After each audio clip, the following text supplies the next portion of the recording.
everybody, this is Root, and today I'm going to be talking about Murderous Mechanics.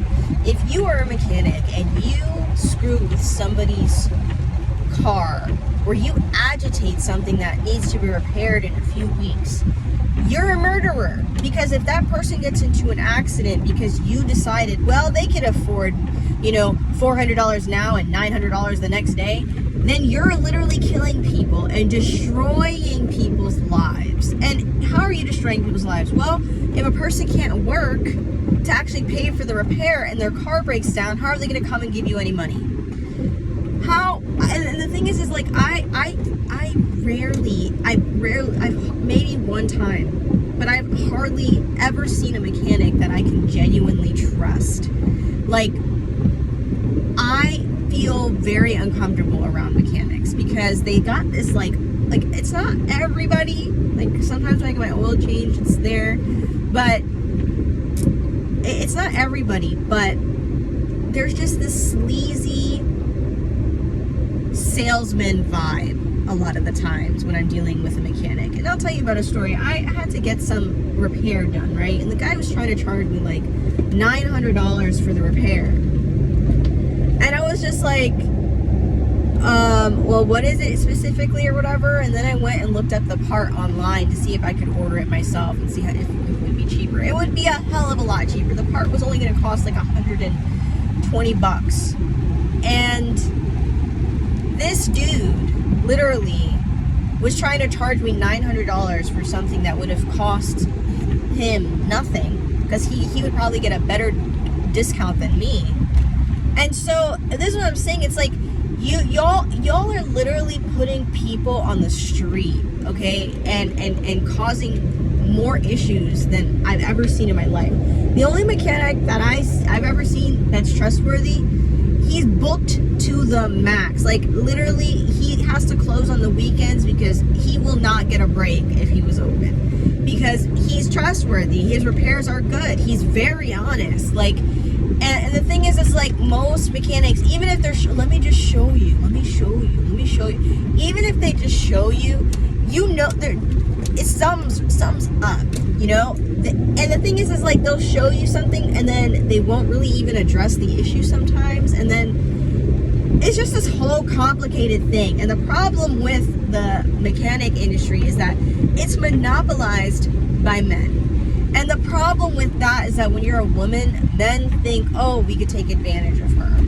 And we can just, lie, and we can whatever, right? And that's just so frustrating, because it's like, women are supposed to rely on men and be able to trust them, but we can't, unfortunately, not all the time. And this has been a really big issue. It's like, I know there's good dudes out there, but man, I don't know why I've seen so many bad ones. And it's not like I'm provoking anybody or trying to do anything wrong. I just go into a shop and asked if I could get a repair, right? Nothing crazy. But yet people will take advantage of you. They'll play mind games with you. They'll be like too nice, like weirdly nice, like I'm gonna use you kind of nice, like I'm a sleazeball kind of nice, oh, let me be extra super nice to this person. And then there's just like this sleazy way that dudes, when they want something, they'll be nice, and it's just weird. And so because the whole mechanic industry is monopolized by men, I genuinely believe that more and more women need to start getting involved in learning the anatomy of their vehicle and start getting involved in being a mechanic. I don't think the mechanic industry should just be a male thing. And I know a lot of the things are really difficult to repair, whatever, like changing a tire. It can be kind of a difficult task for a woman if it's super heavy or something like that. But that's not the point. The point is that we're being taken advantage of, and we need to put a stop to it. And we need to be, the thing is that if mechanics were trustworthy, I wouldn't even be discussing this. But the problem is that I have had too many experiences where I will get a repair done. I'll go for one thing, and my car is not that bad. I'll go for one thing, I'll get a repair, and then I'll get my car back, and it seems like wait a second, now I need another repair all of a sudden, right after I bring it to them, and then it seems like the repair that I asked them to repair is not even actually repaired properly.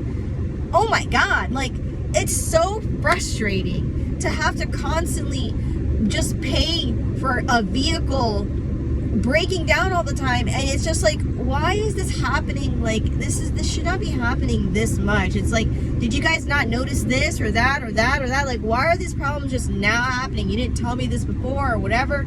And it's just like, there's just an issue. And the thing about it is that when I'm learning about cars and stuff, it's not as complicated as men like to make it seem. Like, they'll use funny words and stuff like that.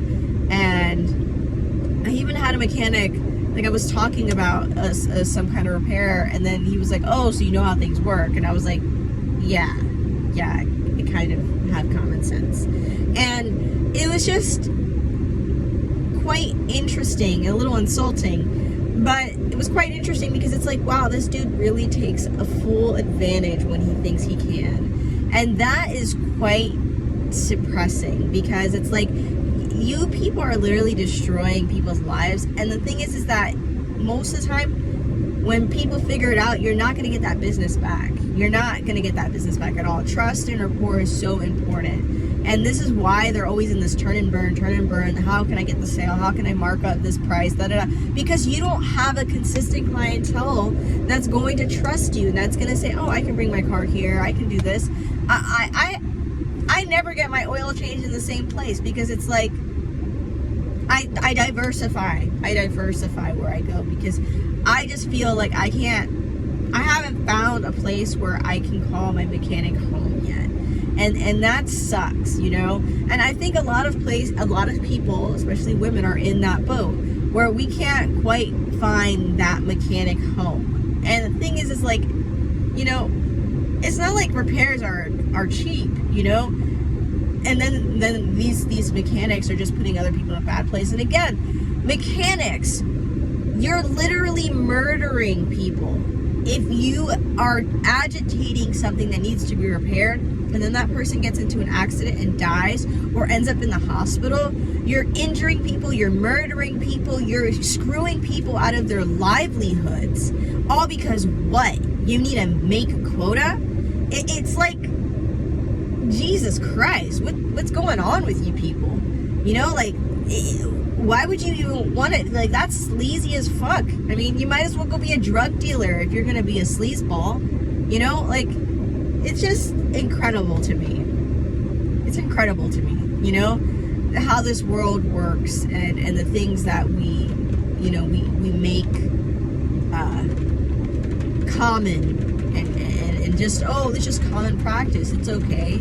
You know, like, you know how many people sell fucking filters when you're getting the oil filters when you don't even need one? You know, it's incredible.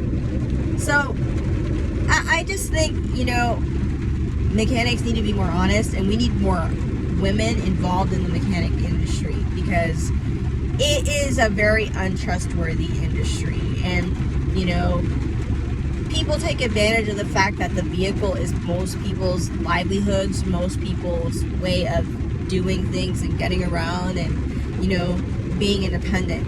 These mechanics take advantage of that. And so, you know, I find this to be a very important topic that we all need to be talking about, and we all need to be, we need to be ousting mechanics. Like, we need to be canceling the mechanics, because they're causing damages that they can't repair, that they won't be able to fix. And that's the thing. So, this is En route. Hope you have a great day. Thanks for watching my video, and bye.